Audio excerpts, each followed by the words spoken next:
Сәлем достар, сіздерге банктен график сұрау жолдарын көрсететін боламын. Ең алдымен сіздер бұл каналға тіркеліп, лайк басып, комментарий жазып, қолдап кетіңіздер. Сіздерге алдын ала үлкен рахмет айтамын.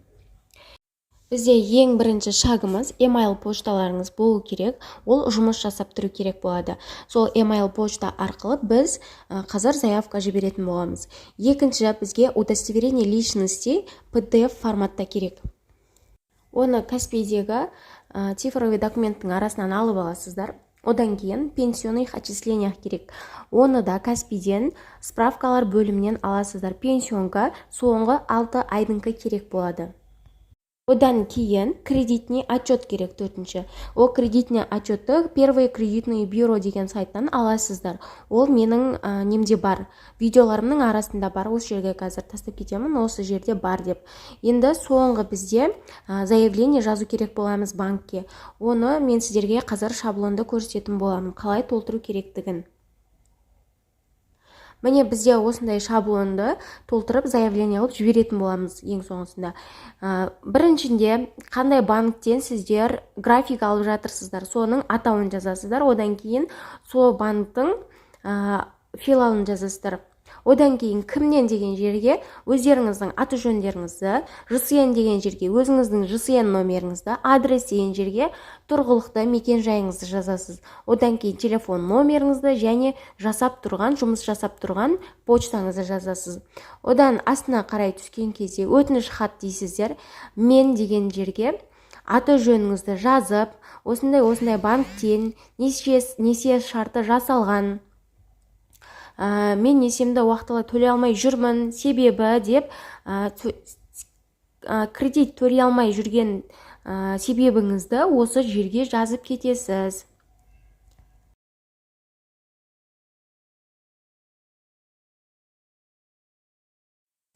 Әрі қарай себептеріңізді жазып болғаннан кейін осылай сіздің алдыңыздағы берешекті ай сайын қанша теңгеге төлеуге мүмкіндік сұрайсыз.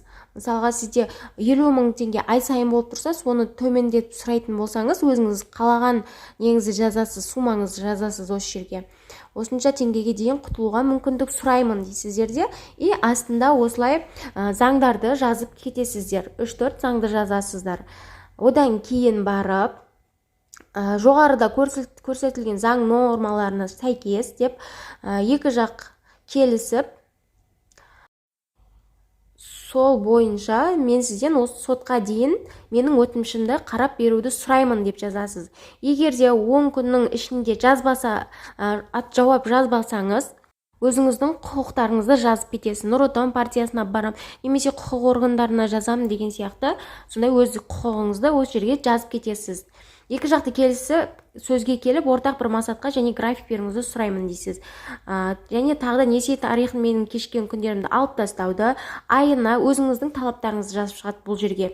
Айына 3000 өзіңіздің қалаған теңгеңізді төлеуге график шығаруды қарастыруды деп осылай жазасыз. Одан кейін Қазақстан Республикасының жеке және заңды тұлғалардың өтініштерін қарау туралы заңға сәйкес жазбаша жауап беруді сұраймын дейсіздер. Сіздің жазбаша жауабыңызды күтемін мына адрес бойынша деп өзіңіздің тұрғылықты мекен жайыңызды осы жерге жазып кетесіз. Одан кейін құрметпен осылай фамилия атыңызды жазып, күніңізді жазып, қол қойып жібересіз.